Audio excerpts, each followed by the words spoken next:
दरबार में आया बिन बुलाया शेर।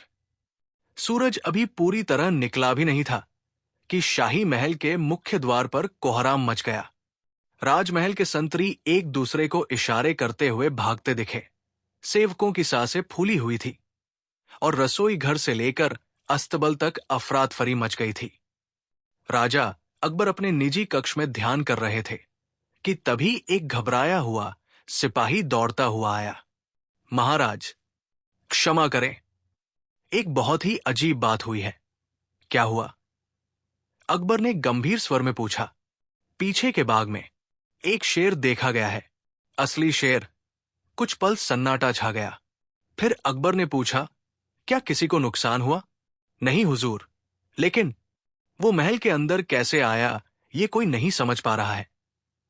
अकबर तुरंत अपनी पोशाक पहनकर रक्षकों के साथ बाहर निकले।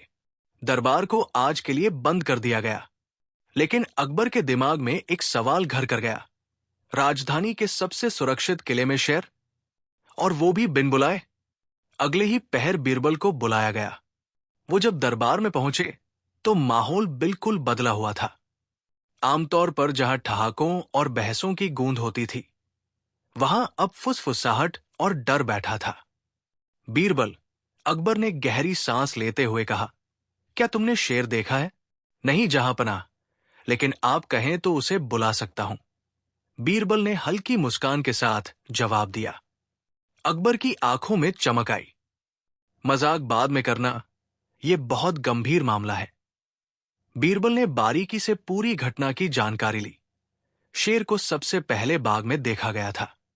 उसने किसी पर हमला नहीं किया, बस धीरे धीरे बाग के किनारे चलकर एक कोने में बैठ गया। वहां से न तो वो भागा, न ही दहाड़ा। किसी ने उसे आते हुए देखा? बीरबल ने पूछा। नहीं, रक्षक ने उत्तर दिया। वो अचानक प्रकट हो गया, जैसे जमीन से निकला हो। बीरबल ने धीरे से कहा, या जैसे उसे कोई लाया हो। बीरबल को शक हुआ कि यह शेर कोई साधारण घटना नहीं है, ये कोई योजना है।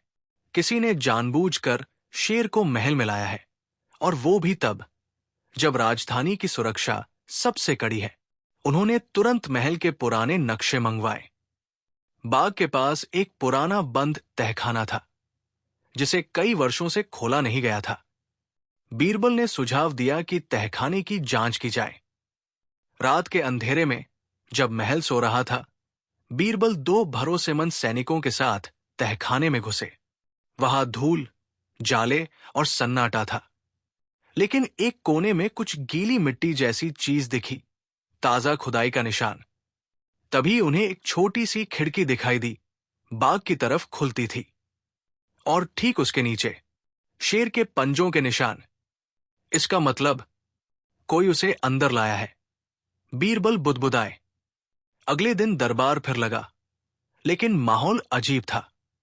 नक्कारों की आवाज धीमी थी, वजीरों की आंखों में डर था, और प्रजा के मन में अफवाहें।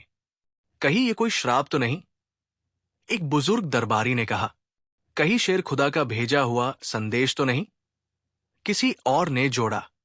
अकबर ने सभी की बातें सुनने के बाद कहा, अगर ये शेर हमारी परीक्षा है तो हमें इसका सामना करना होगा, न कि डरना। तभी एक संदेशवाहक दौड़ता हुआ आया। हुजूर, शेर अब महल के मुख्य द्वार पर बैठा है, लेकिन उसने किसी को नुकसान नहीं पहुंचाया। अकबर और बीरबल दोनों चौंक गए। बीरबल ने खुद शेर को जाकर देखने की इच्छा जताई। जब बीरबल शेर के सामने पहुंचे तो उन्होंने पाया कि वह कोई सामान्य जंगली शेर नहीं था। उसकी चाल में एक गजब का संयम था। आंखें शांत लेकिन चौकस, और गर्दन में बंधा था एक छोटा सा काले रंग का धागा। बीरबल ने गौर से देखा।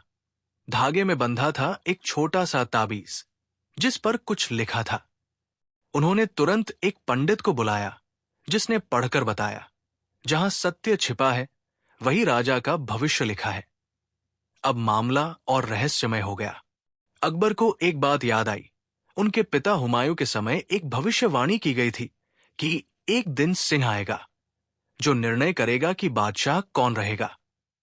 तब किसी ने इसे राजनीतिक बकवास माना था, लेकिन अब महल में आया ये शेर, जो बिना हमले के बस मौन बैठा था, उस भविष्यवाणी की ओर इशारा कर रहा था। बीरबल ने कहा, यह सिर्फ पशु नहीं है, ये प्रतीक है। कोई इसे खेल की तरह चला रहा है और हम सब उसमें मोहरे हैं। रात को बीरबल छिपकर बाग में गए। उन्होंने देखा, एक परछाई शेर के पास पहुंची और उसने शेर को धीरे से सहलाया। शेर ने कोई विरोध नहीं किया। बीरबल फौरन पीछे हटे। तो ये शेर किसी का पालतू है और ये खेल उस किसी का है। उन्होंने अगले दिन अकबर को योजना बताई। इसे पकड़ने के लिए हमें नकली दरबार लगाना होगा ताकि असली खिलाड़ी सामने आए। 3 दिन बाद महल में ऐलान हुआ, शेर को मारने की योजना बनाई जा रही है। सारा दरबार जुटा, सैनिक तैयार और बीरबल मंच पर चढ़े। अब समय है कि हम इस शेर से मुक्ति पाएं, बीरबल ने नाटक करते हुए कहा। तभी दरबार के पिछले द्वार से एक मुखौटा पहने व्यक्ति दौड़ता हुआ आया। नहीं, इसे मत मारो। सभी चौंक गए। सिपाहियों ने उस पर काबू पाया और जब उसका मुखौटा उतारा तो सामने था एक अजनबी युवा, चेहरे पर डर, आंखों में आंसू। मैंने ही लाया था शेर को, वो बोला, लेकिन मैं किसी को नुकसान नहीं पहुंचाना चाहता था। क्यों? बीरबल ने पूछा। क्योंकि मुझे किसी ने भेजा था और उसने कहा था कि अगर शेर दरबार में आया तो राजा की असली परीक्षा शुरू होगी। किसने भेजा? बीरबल ने कड़े स्वर में पूछा। लड़के ने कांपते हुए कहा, मैं उसका नाम नहीं जानता, बस वो काले वस्त्र पहनता था और उसने कहा कि बादशाह को उनकी असलियत दिखानी है। अकबर कुछ बोलने ही वाले थे कि तभी महल की दीवार पर एक तीर आकर लगा। उसमें बंधा था एक पत्र। बीरबल ने पत्र खोला। ये तो बस शुरुआत है, असली शेर अभी आया नहीं है। तैयार रहो। सन्नाटा छा गया। सन्नाटा। उस पत्र को पढ़ने के बाद पूरा दरबार जैसे स्तब्ध हो गया। ये तो बस शुरुआत है, असली शेर अभी आया नहीं है। तैयार रहो। अकबर का चेहरा गंभीर हो उठा। बीरबल की आंखों में चमक थी, लेकिन स्वर गंभीर। जहां पनाह, बीरबल बोले, ये शेर अगर पहला संकेत है तो हमें शत्रु की मानसिकता समझनी होगी। ये युद्ध तलवार से नहीं, बुद्धि से लड़ा जाएगा। अकबर ने गहरी सांस ली। क्या तुम्हारे पास कोई योजना है? बीरबल मुस्कुराए नहीं। आज उनकी मुस्कान भी गायब थी। शायद, लेकिन पहले मुझे इस काले वस्त्र वाले व्यक्ति को खोजना होगा। गिरफ्तार किए गए उस युवक को महल के तहखाने में रखा गया। बीरबल अकेले उससे मिलने गए। तुम्हारा नाम? नीरज। तुम किसके लिए काम करते हो? मैं नहीं जानता उसका नाम। मैं एक अनाथ था। वो मुझे जंगल से उठा लाया, पढ़ाया, शेर पालना सिखाया। फिर कहा कि एक दिन तुम्हें उसे छोड़ना होगा जहां राजा की आंखें नीची हों। और तुमने किया? हां, क्योंकि उसने कहा था अगर मैं नहीं करूंगा तो बहुत कुछ नष्ट हो जाएगा। उसने ऐसा क्यों कहा? नीरज ने चुप रहना पसंद किया। बीरबल समझ गए, लड़का मोहरा है। असली खिलाड़ी अब भी पर्दे के पीछे है। बीरबल ने राजधानी के आसपास के पुराने इलाकों की छानबीन शुरू की। वहां जहां जादूगर, विद्वान, भविष्यवक्ता और बहिष्कृत संत वर्षों से रहते आए थे। एक गुप्त साधु ने बताया, काले वस्त्र वाला व्यक्ति कोई सामान्य शत्रु नहीं, वो वरुण सिद्ध हो सकता है, एक त्याज्य गुरु जिसे वर्षों पहले बादशाह हुमायूं ने देश निकाला दिया था। क्यों? उसकी भविष्यवाणियां राजसत्ता को अस्थिर कर रही थी। वो कहता था, राजा की असली परीक्षा तब होगी जब शेर आएगा, पर उसकी दहाड़ नहीं सुनाई देगी। बीरबल चौंके। यही पंक्ति ताबीज पर भी थी। बीरबल ने अकबर को एक गुप्त योजना सुझाई। हमें राजधानी में अफवाह फैलानी होगी कि शेर को मार दिया गया है और सारा खेल खत्म हो गया है। तभी असली साजिशकर्ता बाहर आएगा, क्योंकि वो देखेगा कि उसकी योजना फेल हो गई। अकबर सहमत हुए। आदेश निकला, शेर को राजकीय सेना द्वारा मार गिराया गया। पूरे शहर में ढिंढोरा पीटा गया। पर अंदर खाने बीरबल ने उस शेर को महल के नीचे एक गुप्त तहखाने में सुरक्षित रख दिया, जहां उसकी निगरानी की जा रही थी। 3 रात बाद एक रक्षक अचानक बेहोश मिला। उसकी आंखों में भय और मुंह से निकली केवल एक फुसफुसाहट। वो लौट आया है। महल की दीवारों पर एक रहस्यमयी चिन्ह उभर आया।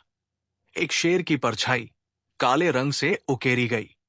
किसी ने दरबार के सिंहासन के पीछे दीवार पर भी वो निशान बना डाला था।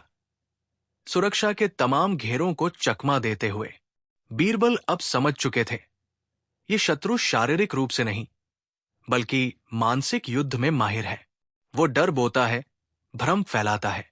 बीरबल ने खोजबीन जारी रखी और महल की लाइब्रेरी से एक पुराना ग्रंथ निकाला, सिंह पुराण।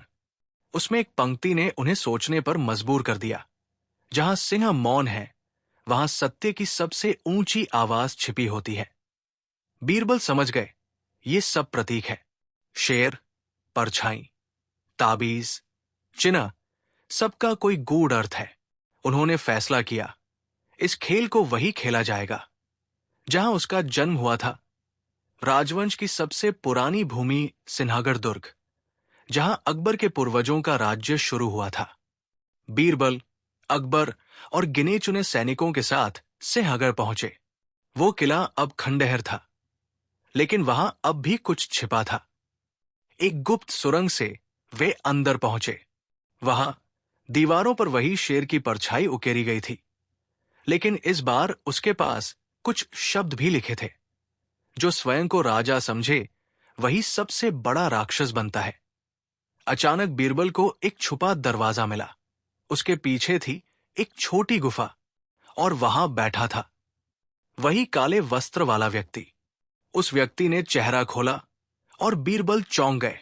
वो कोई और नहीं, बल्कि बादशाह हुमायूं का पूर्व दरबारी शफात अली था, जिसे सत्ता से हटाया गया था। तुम? अकबर ने क्रोध में कहा। हां, जहांपनाह, शफात बोला। आपके दादा ने मुझे बेइज्जत किया और मैंने तय कर लिया, एक दिन गद्दी को झुकाकर रख दूंगा। मैंने तुम्हारी सबसे सुरक्षित जगह में शेर भेजा और तुम उसे पहचान भी नहीं सके। बीरबल बोले, लेकिन क्यों शेर? क्यों न सीधे हमला किया? क्योंकि डर का असर तलवार से अधिक होता है। अगर मैं तुम्हारी जनता को दिखा दूं कि तुम्हारे राज में जंगल भी महलों में घुसते हैं, तो वे तुम्हें खुद हटाने लगेंगे। बीरबल मुस्कराए, लेकिन डर तब तक टिकता है जब तक सत्य सामने ना आ जाए। अब तुम्हारा खेल खत्म हो गया। शफात ने हंसते हुए कहा, खेल तो अब शुरू हुआ है। असली शेर अभी जागा नहीं है। और तभी वो गुफा कांपने लगी। जमीन से एक और दरवाजा खुला और वहां से निकला एक और शेर, लेकिन ये पहले वाले से कहीं बड़ा और क्रोधित था। सैनिक डर से पीछे हट गए। अकबर की तलवार निकल गई, लेकिन बीरबल ने हाथ उठाया। नहीं, युद्ध नहीं, इसे समझना होगा। उन्होंने धीरे से अपनी जेब से वो ताबीज निकाला जो पहले शेर के गले में था, और उसे जमीन पर रखा। शेर धीरे धीरे शांत हो गया और बैठ गया। शफात अली अवाक रह गया। ये कैसे? बीरबल बोले, तुमने डर पैदा किया, लेकिन मैं सच्चाई की भाषा जानता हूं। ये शेर तुम्हारे नियंत्रण में नहीं, बल्कि उस सत्य के अधीन है जिसे तुमने छिपाना चाहा। शफात अली को गिरफ्तार कर लिया गया। राजधानी लौटने के बाद सब कुछ शांत था। शेरों को जंगल में छोड़ दिया गया, लेकिन बीरबल के मन में एक सवाल अटका रहा। क्या शफात अली अकेला था? कुछ ही दिनों बाद एक गुप्त पत्र बीरबल के पास पहुंचा। तुमने एक खिलाड़ी को पकड़ा है, पर खेल अभी अधूरा है। अगला सिंहासन अब भी कांप रहा है। अगली चाल हम चलेंगे। काली परिषद। बीरबल ने पत्र को जलाया और दूर देखते हुए मुस्कुराए। तो ये सिर्फ एक परछाई थी। असली शेर अब आएगा। बीरबल के हाथों में राख हो चुके उस गुप्त पत्र की गंध अब भी उनके नथुनों में तैर रही थी। अगली चाल हम चलेंगे। ये वाक्य न सिर्फ चेतावनी था, बल्कि चुनौती भी, एक रहस्यपूर्ण संगठन की ओर से जो खुद को काली परिषद कहता था। काली परिषद न तो इस नाम का कोई जिक्र महल के इतिहास में था, नहीं कोई दरबारी इसे जानता था। लेकिन बीरबल को यकीन था, ये संगठन कोई नया उभरता खतरा नहीं, बल्कि सदियों पुरानी परछाई है जो अब तेजी से गहराने लगी है। उन्होंने सबसे पहले राजमहल के गुप्त जासूसों को सक्रिय किया। पूर्व दरबारियों, पुराने संतों, भिक्षुओं और शाही खजांची तक के जीवन की जांच शुरू हुई। इन्हीं खोजों में एक नाम बार बार सामने आया, मसरूर। मसरूर एक रहस्यमयी जादूगर था, जिसे कई साल पहले शाही दरबार से निष्कासित किया गया था, क्योंकि उसकी जादूगरी और तंत्र शक्तियां डर फैलाने लगी थी। कहा जाता था, वो आत्माओं से संवाद कर सकता है और अपने शिष्यों को मानसिक गुलाम बना देता था।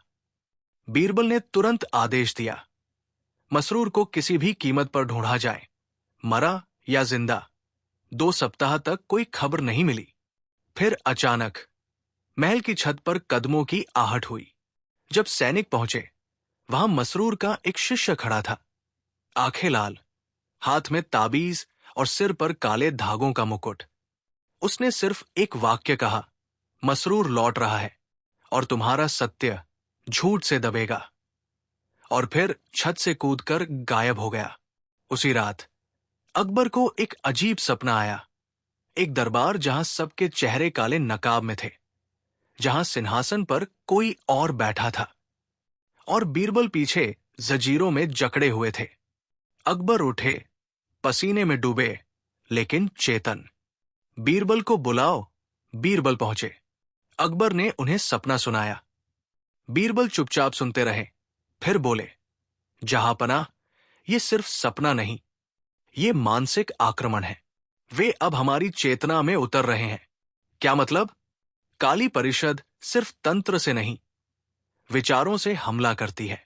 अब ये युद्ध सिर्फ तलवार का नहीं, स्मृति और आस्था का है। बीरबल ने महल की 5 सबसे संवेदनशील जगहों पर जासूस तैनात किए, राजकोष, राज्य ग्रंथालय, शाही अस्तबल, महिलाओं की कोठरी और गुप्त तहखाने। 3 दिन बाद सभी 5 जगहों पर एक जैसी चीज मिली, काले रंग के हाथों की छाप और एक वाक्य, जब 5 परछाइयां एक होंगी, तब सिंहासन हिल उठेगा। बीरबल अब जान चुके थे, ये 5 परछाइयां परिषद के 5 प्रमुख सदस्य हैं और हर जगह एक सुराग छोड़ना उनका दुस्साहस नहीं, चेतावनी थी। बीरबल ने एक साहसिक योजना बनाई। उन्होंने एक छद्म दरबार रचाया, जहां अकबर का नकली रूप बैठाया गया और उसे काली परिषद की तलाश में लगे होने का दिखावा किया गया। सच्चे दरबार के अंदर उन्होंने मनोवैज्ञानिक और तांत्रिक सुरक्षा यंत्र स्थापित कराए, पुराने विद्वानों से मंत्र पढ़वाए गए और महल के हर कोने में मोरपंखी ताबीज रखे गए। पर काली परिषद ने इस पर भी जवाब दिया। रात को महल की दीवार पर एक तंत्र मंडल बना मिला, जिसमें रक्त से लिखा था, काली परिषद राजाओं के दरबार नहीं देखती, वो उनके मन पढ़ती है। एक रात बीरबल को सूचना मिली, राजमहल के भीतर ही कोई परिषद से जुड़ा है। शक की सुई कई पर थी, पर बीरबल ने किसी को नहीं बताया। उन्होंने एक मनोवैज्ञानिक परीक्षण रचाया, 5 दरबारियों को एक अंधेरे कक्ष में बुलाया और कहा, यहां से निकलने का रास्ता सिर्फ वही पाएगा जो सत्य बोलेगा। सिर्फ एक दरबारी बाहर नहीं निकला, वजीर जाफरुद्दीन। उसे गिरफ्तार किया गया। पूछताछ में उसने बताया, काली परिषद मेरे सपनों में आती थी। मसरूर मुझे दिखाता था कि कैसे मेरी कुर्सी, मेरी प्रतिष्ठा सब छीन ली जाएगी अगर मैं परिषद का हिस्सा नहीं बना। और शेर का क्या? वो असली नहीं था। मसरूर का शिष्य नीरज शेर को साध चुका था। पर असली खेल अभी शुरू ही नहीं हुआ है। बीरबल ने तय किया कि अब समय है परिषद को उसके ही खेल में हराने का। उन्होंने संदेश फैलवाया कि अकबर राज्य त्यागने का विचार कर रहे हैं और राजगद्दी किसी अन्य राज्य को सौंप सकते हैं। इस झूठे समाचार से दरबार में खलबली मच गई और ठीक उसी रात महल के बाहर एक पालकी आई। उसमें बैठे थे 3 नकाबपोश। संदेशवाहक ने कहा, हम तुम्हारे नए राजा को लेने आए हैं। बीरबल पहले से तैयार थे। पालकी को भीतर बुलाया गया। तभी महल की घंटियां बजी। महल के आकाश में काले धुएं से एक आकृति बनती दिखी, सिंहासन के आकार की। और फिर वो आकृति टूटी और बिखर गई। परछाइयां भागने लगी और बीरबल ने शंख फूंका। अब दिखाओ अपना असली चेहरा। तीनों नकाबपोशों को पकड़ा गया। उनमें से दो तो सैनिक भेष में परिषद के सदस्य निकले। तीसरे ने कोई विरोध नहीं किया। उसने अपना नकाब उतारा। वो एक महिला थी, श्वेत केश, गहरी आंखें। तुम? बीरबल चौंक उठे। हां, वो बोली, मैं ही हूं, मसरूर की पहली शिष्या। और मैं तुम्हारे महल में वर्षों से रही, एक वृद्ध दाई के रूप में। क्यों किया ये सब? क्योंकि हम जानते हैं, सिंहासन सिर्फ खून से नहीं, बुद्धि से जीता जाता है। और तुम, बीरबल, तुम हमारी सबसे बड़ी चुनौती हो। क्या अब परिषद समाप्त हुई? बीरबल ने पूछा। वृद्धा मुस्कराई। नहीं, ये सिर्फ एक चेहरा था। असली परिषद कभी उजाले में नहीं आती। अगले दिन अकबर और बीरबल ने पूरे दरबार के सामने घोषणा की, राज्य सुरक्षित है, शत्रु उजागर हो चुका है, लेकिन मानसिक युद्ध अभी जारी रहेगा। हर नागरिक को सच्चाई और विवेक से लड़ना होगा। पर उसी रात बीरबल को एक और पत्र मिला। तुमने हमारी चालों को समझा, पर अगला शेर अब तुम्हारी आत्मा पर वार करेगा। अगली बार हम बीरबल को चुनेंगे। काली परिषद। राजमहल में सब कुछ शांत था, पर यह शांति अस्थायी थी। बीरबल अब पहले जैसे नहीं रहे थे। तेज, चतुर, हंसमुख बीरबल अब गंभीर, चुप और गहरे विचारों में डूबे रहते। काली परिषद का आखिरी पत्र उनके हाथों में अब भी मौजूद था। अगली बार हम बीरबल को चुनेंगे। उन्होंने इसे जलाया नहीं, उसे अपने कमरे की खिड़की के पास रख छोड़ा, मानो हर दिन उसे देखकर खुद को याद दिलाना चाहते हों कि अब युद्ध उनके भीतर शुरू हो चुका है। महल के रक्षक भी बदल गए थे। अब हर कोने में तांत्रिक रक्षायंत्र टंगे थे, नींबू मिर्च से लेकर पंचमुखी ताबीज तक। एक रात जब बीरबल ध्यान में बैठे थे, उन्होंने सुना उनके कमरे की दीवारों पर किसी ने धीरे धीरे कोई मंत्र लिखा है। उन्होंने मोमबत्ती की लौ में देखा, दीवार पर अदृश्य स्याही से लिखा एक श्लोक उभर आया। शेर अब वहां होगा जहां भय नहीं है, पर निर्णय होगा जहां भ्रम हो।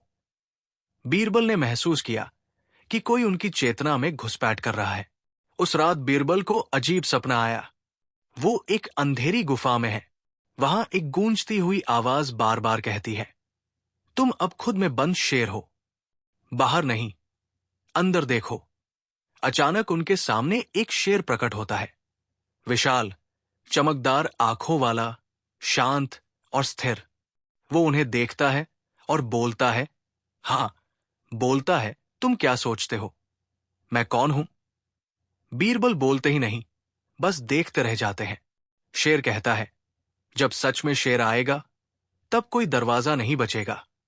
और वो गायब हो जाता है। अकबर बीरबल में आए बदलाव को देख रहे थे। तुम अब बहुत चुप हो, बीरबल, क्या डर लगने लगा है? बीरबल बोले, नहीं जहांपनाह, अब डर का रूप बदल गया है। पहले शेर बाहर था, अब भीतर है, और वही असली खतरा है। अकबर ने गंभीर स्वर में पूछा, क्या हमें अब भी काली परिषद से डरना चाहिए? बीरबल बोले, हां, और अब यह डर सिर्फ आपकी गद्दी का नहीं, मेरी आत्मा का है। कुछ दिन बाद बीरबल को राजधानी के बाहर के एक गांव से संदेश मिला।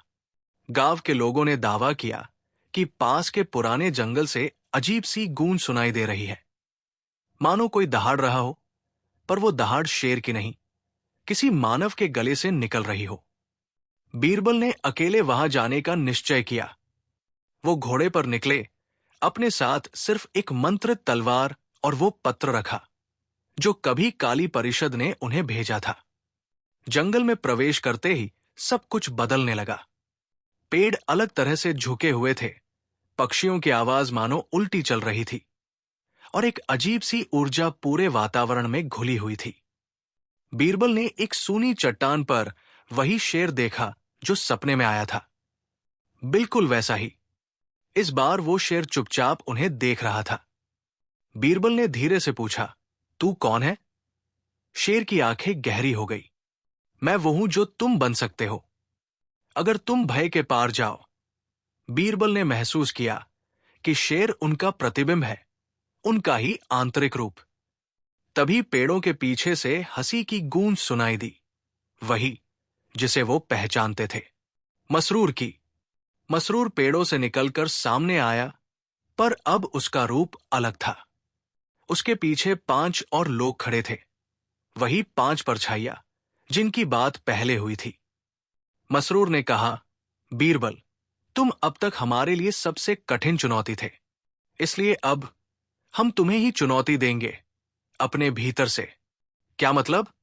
अब शेर बाहर नहीं आएगा, अब वो तुम्हारे भीतर जन्म लेगा। तभी परिषद ने एक मंत्र का उच्चारण शुरू किया और बीरबल के सिर में तेज गूंद होने लगी, मानो उनकी चेतना में कोई युद्ध चल रहा हो। शेर फिर प्रकट हुआ। इस बार वो बीरबल के ठीक सामने खड़ा था, पर उसकी आंखों में अब चुनौती थी। अगर तुम मुझे स्वीकार करोगे, शेर बोला, तो तुम ताकतवर बन जाओगे, लेकिन अपना आप खो दोगे। और अगर नहीं, बीरबल ने पूछा, तो तुम जीत नहीं सकोगे, न उन्हें न खुद को। बीरबल के सामने 2 रास्ते थे। शेर को स्वीकार करें, उसका बल और साहस लें, लेकिन आत्मा का एक हिस्सा खो दें। शेर को अस्वीकार करें और एक आम मनुष्य की तरह ही लड़ते रहें। बीरबल ने आंखें बंद की, गहरी सांस ली और फिर कहा, इधर महल में अकबर ने फिर वही सपना देखा, नकाबपोश दरबार, बीरबल जंजीरों में। पर इस बार एक फर्क था। सपने में बीरबल उठते हैं, जंजीरें तोड़ते हैं और खुद सिंहासन की ओर बढ़ते हैं। अकबर हड़बड़ाकर उठते हैं। क्या बीरबल बदल गया है? वो सोचते हैं। 3 दिन बाद बीरबल वापस महल लौटते हैं। चेहरा वैसा ही है, पर आंखें अब वो वैसी नहीं रही। दरबार में प्रवेश करते हुए उन्होंने सिर्फ इतना कहा, शेर अब मेरी परछाई में है, पर मैं अभी भी वही हूं। शायद। अकबर चुप रहे। सारे दरबारी बस देखते रहे, चुपचाप, संशय से। महल की दीवारें भले वैसी ही थी, लेकिन माहौल बदल गया था। बीरबल की वापसी के बाद दरबार में फिर से सभाएं लगने लगी।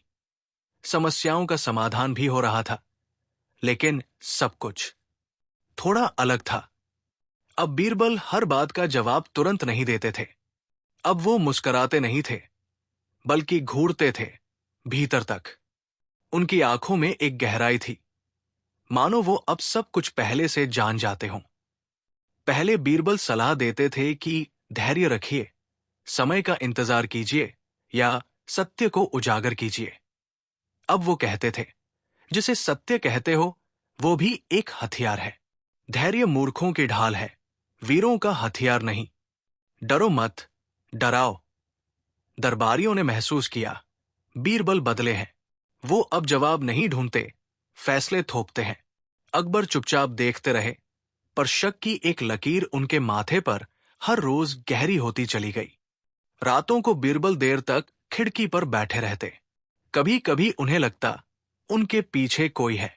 वो मुड़ते तो कोई नहीं होता, पर एक आवाज अब उनके भीतर बस गई थी, शेर की। मैं अब तेरा नहीं, तू अब मेरा है। वो डरते नहीं थे, डर अब उन्हें छू नहीं सकता था, पर आत्मा का कंपन साफ था। वो खुद से लड़ते थे हर रात, जब शेर उनसे कहता, गद्दी के असली अधिकारी हम हैं, अब तू जिंदा है क्योंकि हमने तुझे चुना। तभी एक दिन महल के रक्षक ने सूचना दी, एक दरबारी जो बीरबल का पुराना आलोचक था, रहस्यमय रूप से मृत मिला। उसके शरीर पर कोई घाव नहीं था, पर आंखें खुली थी, जैसे किसी भयानक चीज को देखकर मर गया हो। बीरबल ने बस एक वाक्य कहा, कुछ चीजें डर से नहीं, चेतना से मारी जाती है। अकबर को यह बात चुभी। वो सोचने लगे, क्या अब बीरबल न्याय कर रहे हैं या हिसाब चुका रहे हैं? अकबर ने रात में कुछ चुनिंदा विश्वास पात्रों की बैठक बुलाई, जिनमें शामिल था पुराना ज्योतिषी, दरबारी कवि और एक बूढ़ा फकीर। अकबर ने पूछा, क्या बीरबल में कुछ अस्वाभाविक दिख रहा है? ज्योतिषी बोला, उनकी कुंडली में जो तेज था, अब वो चंद्र ग्रहण है।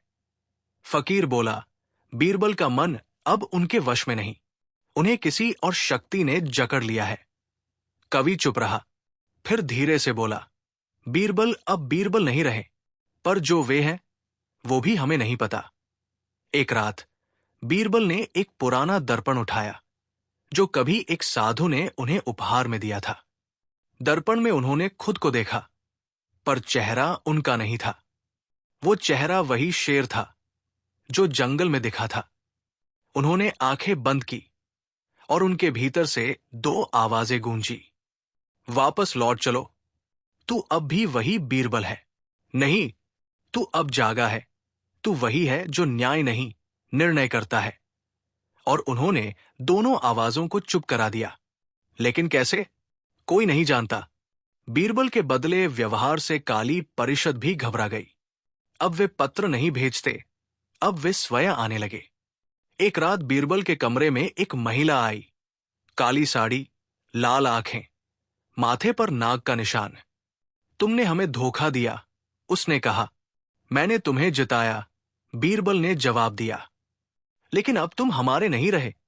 बीरबल बोले, अब मैं किसी का नहीं हूं, न तुम्हारा न राजा का। अकबर ने बीरबल को एक दिन अकेले मिलने बुलाया। अगर तुम वही बीरबल हो, उन्होंने पूछा, तो इस अंगूठी को पहचानो, ये तुम्हारी बनाई हुई है। बीरबल ने अंगूठी ली, देखा और बिना कुछ कहे वापस रख दी। फिर बोले, याद रखने वाले अक्सर कमजोर पड़ जाते हैं बादशाह, भूलना भी एक ताकत है। अकबर का दिल कांप गया। वही दूसरी ओर महल की पुरानी दाई, जो वर्षों से चुपचाप काम करती थी, उसने बीरबल को एक ताबीज दिया। इसे उस समय खोलना जब तुम्हें लगे कि तुम अब खुद नहीं रहे। बीरबल ने ताबीज लिया और कहा, कभी शायद वक्त आएगा। इसी दौरान राजधानी के बाहर के जंगल में कुछ चरवाहों ने दावा किया कि उन्होंने एक विशाल सफेद शेर देखा है जो हवा में चलता है, जमीन से नहीं। बीरबल को जैसे ही ये खबर मिली, उनके होठों पर वर्षों बाद एक हल्की मुस्कान आई। उन्होंने खुद से कहा, वो आ गया, असली शेर। और बिना किसी को बताए महल से निकल गए। 3 दिन बीत गए। फिर महल की दीवार पर एक संदेश उभरा, धुएं से बना हुआ। बीरबल कहा गया, या अब वो कहीं नहीं, सब जगह है। शेर लौट आया है, पर कौन सा? दरबार सन्न है। अकबर सोचते हैं, मैंने अपने सबसे करीबी को खो दिया, या वो अभी भी मेरा है? राजमहल में सभी सहमे हुए थे, जबकि बीरबल ढूंढे जा रहे थे। उस दिन चरवाहों की दहाड़ शहर में घूम गई। एक विशाल सफेद शेर देखी गई है। अजीब बात यह थी कि कोई उसकी तस्वीर नहीं ला पाया, बस साजिश की झलक मिली। अकबर ने बीरबल की लौटने की उम्मीद खो दी थी। जब एक गुप्त दस्तावेज महल पहुंचे जिसमें लिखा था, वो जंगल से नहीं निकला, वो तुम्हारे खुद के भीतर छुपा है। और साथ में एक चोट उत्कीर्ण थी, कुएं का निशान, जिसमें चट्टान से बनी दीवारों पर वही संकेत उकेरे गए थे जो बीरबल को सपने में दिखे थे। 3 रात बाद महल की हवाओं में अचानक शांति और तेजी का अजीब मिश्रण सुनाई दिया। बीरबल वापस आए, बेवजह चिंतित, चुप, लेकिन स्वाभिमान से भरे। उनका चेहरा गायब नहीं हुआ, पर कुछ ऐसा था जैसे कोई दूसरी आत्मा उसमें घर कर गई हो। आत्मा का स्वरूप जो बार बार बदलता, खुद की परछाई में छुपा शेर की तरह। दरबार फिर बैठा, पर अब सवाल वो नहीं थे जो पहले होते थे।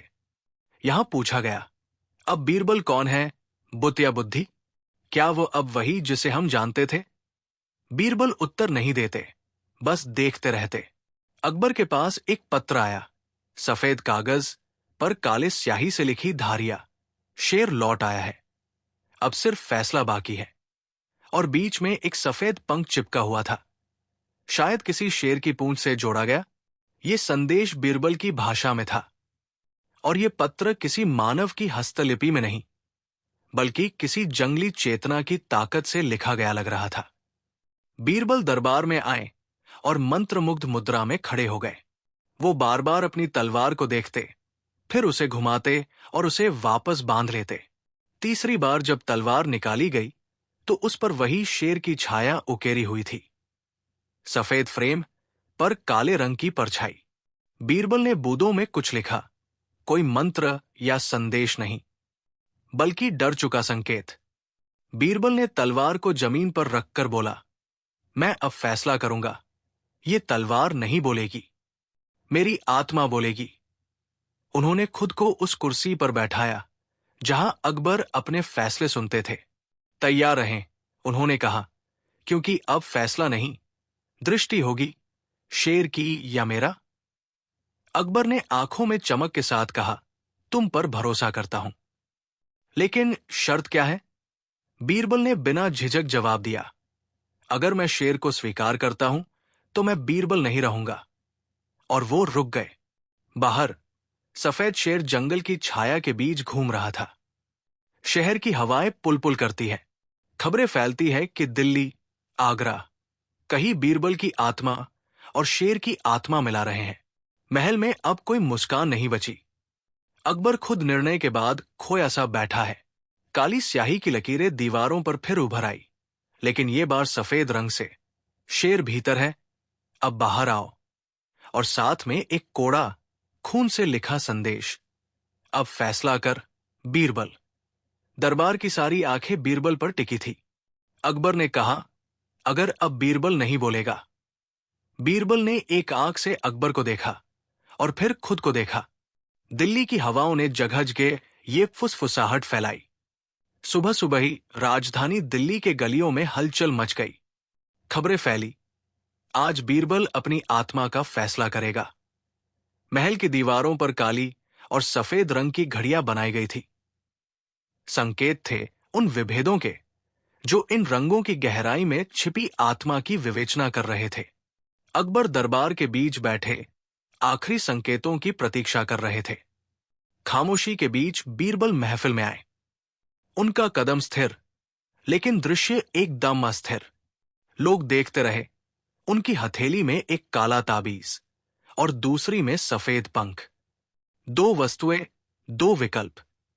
बीरबल बोले, जहां पनाह, मैं अब अपने भीतर शेर का सामना कर रहा हूं। उन्होंने मुझे शक्ति दी, लेकिन मैंने बदली नहीं। अब वक्त है।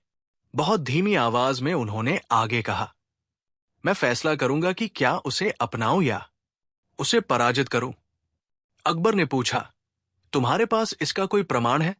बीरबल ने पंख और ताबीज एक एक करके सबके सामने रखा। सफेद पंख, शेर की शांति और न्याय की प्रतीकता। काला ताबीज, शेर की शक्ति और अज्ञातता। बीरबल वेदना में डूबे रहे। अचानक उन्होंने दोनों वस्तुएं फेंक दी। एक को अंगारा, दूसरे को जलती लौ में। वे जलभुने आभास से उनके कपड़े झुलसे। महफिल में सन्नाटा छा गया। अकबर चौंक कर बोले, तुमने वो क्यों किया? बीरबल उत्तर दे रहे थे, किंतु उनकी गूंज उन शब्दों से ऊपर थी। अब मैं शेर को साबित करूंगा, खुद पर, राज्य पर और आत्मा की कसौटी पर। बीरबल ने एक गुप्त चुनौती दी। महल के भीतर एक 6 घंटे की मानसिक लड़ाई आयोजित की जाए, जिसमें केवल वे और शेर की छाया शामिल हो। अकबर ने अनुमति दी और कहा, अगर तुम जीत जाओ, तुम पूर्णतया वही रहोगे जो हो, सच्चा मित्र, न्यायप्रिय बुद्धिमत्ता। अगर गिर गए तो मुझे तेरा साथ देना है। शाम को बीरबल को एक कमरे में बंद किया गया। 4 दीवारों पर सफेद और काले रंग की लकीरें। उनके सामने एक आईना रखा गया, जिसमें जब वे देखेंगे तो उनके ही भीतर 2 चेहरे उभरेंगे।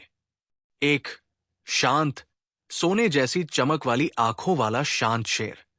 दूसरा काले, धुआंसा चेहरा, क्रोध और शक्ति की छाया लिए। और वक्त रहा सिर्फ 6 घंटे। पहले घंटे बीरबल खुद को देखते रहे। शांत शेर मुस्कुरा रहा था, जैसे समझाए कि मैं तेरा साथ हूं। काला शेर गुर्राया, जैसे चुनौती दे रहा हो, तू तैयार है? बीरबल की सांस रुकी। वक्त धीमा हो गया। अगले घंटे में बीरबल की आंखों के भीतर ही संघर्ष शुरू हुआ। शांत शेर पूरक रूप से कहता, तुम अज्ञात में न्याय तलाशते हो, काला शेर गुर्राता, और मैं अज्ञानता में शक्ति दिखाता हूं। बीरबल दोनों को एक साथ सुनकर उलझ गया। तीसरा चौथा घंटा बीत रहा था। बाहर भीड़ बढ़ रही थी। लोग महल के बाहर खड़े टकटकी लगाए कमरा देख रहे थे। भीड़ में चर्चा थी, अगर बीरबल लड़ गया तो, अगर माना वापस नहीं तो, और भीड़ की गूंज कमरे में दम सी कर रही थी। 5वें घंटे के दौरान बीरबल ने खुद से प्रश्न पूछा, क्या मैं बड़ा न्याय कर सकता हूं उन खतरों से जो अभी तक बेनाम है? शांत शेर सिर हिलाता था, काला शेर आंख दिखा रहा था। लेकिन बीरबल खुद को पुकारते उन्होंने एक वाक्य लिखा, मैं वही हूं जो अपनी आत्मा चुनता है, और उसने अपना सिर उठाया। 6ठे घंटे के अंत में बीरबल ने जोर से दरवाजा खोला और बाहर कदम रखा। उनमें था वो चमक, पर साथ ही साया भी। अकबर डरते हुए खड़े थे। बीरबल बोले, ये फैसला नहीं था, ये पहचान थी। मैं शेर को शक्ति नहीं बनाऊंगा और स्वयं उसे पूरक नहीं बनने दूंगा। जो चला रहा था उसे अब सवालों के सामने लाऊंगा। भीड़ में बर्दाश्त न हुआ। काली परिषद की श्रद्धा, शेर की शक्ति, अब सब नंगे सच के आगे थे। दिल्ली राजमहल की रंगत कुछ बदल चुकी थी। जहां पहले चहल पहल होती थी, अब सिर्फ चुप्पी थी। बीरबल का आत्म युद्ध, काली परिषद का साया, शेर की आभा, ये सब कुछ अब अंतिम मोड़ पर था। अकबर की सत्ता और दरबार दोनों असंतुलित थे। बीरबल ने घोषणा कर दी थी कि अगली सुबह वो अपनी आत्मा का अंतिम निर्णय सुनाएगा। अब सिर्फ इंतजार था उस अंतिम गूंज का। परिषद के 5 सदस्य मसरूर सहित गिरफ्तार किए जा चुके थे। दरबार में खुफिया जांच शुरू हुई। पुरानी गुफाओं, तहखानों और जंगलों की जांच में कुछ दस्तावेज मिले। सिंह पुराण की कलमबंद पांडुलिपि, जिसमें शेर के मानव मूल रूप की बातें थी। विविध तंत्र मंत्र के सूत्र जो आत्मा को शेर से जोड़ते थे। एक आखिरी कलम जिसमें मसरूर लिखते हैं कि शेर आत्मा की आड़ से सत्ता की गहराई में उतरता है। बीरबल ने सब दस्तावेज सूक्ष्मता से पढ़े। अंततः उसने खुद ही घोषणा की, मैं वो शेर हूं जो मैंने कभी सोचा था, परंतु सत्ता की खातिर नहीं, न्याय की खातिर। अगली सुबह बीरबल उसी कमरे में लौटे जहां शेर से उनकी मानसिक लड़ाई अभी खत्म हुई थी। लेकिन इस बार कमरे में 2 आईने थे, एक नियमित, दूसरा काले सफेद फ्रेम वाला, जिसमें शेर की परछाई दबकर खड़ी थी। बीरबल ने खुद से पूछा, क्या मैं वास्तव में उस शेर से ऊपर उभर पाया हूं? शेर याद दिलाता, मैं वही हूं जिसे तुझे हुआ समझना है, सत्ता की एक आड़ में। लेकिन बीरबल बोल पड़ा, तुझे मैं आत्मा से अलग कर चुका हूं। उसने काले सफेद फ्रेम वाले आईने को तोड़ा, टूटा कांच गिरा, शोर मचा। दिल्ली दरबार फिर लगा। अगली कड़ी नहीं, ये अंतिम कड़ी थी। अकबर ने घोषणा की, शेर की आड़ में हमने कई को देखा, पर असली शेर वही था जो न्याय के नाम पर छल करता था। आज बीरबल ने वो छाया नष्ट की है। बीरबल खड़े हुए। उन्होंने खुलासा किया, काली परिषद का असली उद्देश्य था राज्य की नींव को हिलाना। मसरूर और उसके शिष्य सत्ता के छोर को पकड़कर मनोबल गिराना चाहते थे। शेर कभी असली नहीं था, वो प्रतीक था भय, अज्ञानता और सत्ता की छल कपट का। उन्होंने असली विकल्प चुना, न सत्ता की ताकत से लड़ना, न शेर की परछाई को बनाना, बल्कि सत्य, न्याय और संतुलन को अपनाया। बीरबल बोले, मैं अकेले नहीं लड़ पाया हूं। हमें अपनी आत्मा को सजग रखना होगा ताकि कोई छल न फैली सके। भय से कोई देश नहीं बनता और न शासन चलता है, बल्कि सत्य, धर्म और लोक हित पर चलने से ही सच्ची समृद्धि आती है। अकबर ने बीरबल से आंख मिलाई, फिर आवाज दी, मैं जानता हूं, जो निर्णय तुमने लिए हैं उन्हें तुमने सर्वश्रेष्ठ माना है। बीरबल, आज तुम सिर्फ सलाहकार नहीं, सच्चे मित्र और राष्ट्र रक्षक बने हो। पूरे दरबार में तालियां गूंजी। समाप्ति की घंटियां बजी। काली परिषद की बुरी शक्तियां नष्ट हो चुकी थी। अंधेरी रात में जब सब सो गए, मंगलसूत्र पहने बीरबल खामोशी से छत पर खड़े थे। उन्होंने दिल्ली की काली रात में एक सफेद शेर की आकृति देखी, मौन, तेज आंखों वाली। वो शक था कि वो आकृति अब भी उनकी आत्मा में है, पर परछाई नहीं, शक्ति की आत्मा है। आंखें बंद की, सांस गहरी ली और मुस्कुराए। अब और नहीं चलना होगा। मैं भी और बीरबल भी हूं।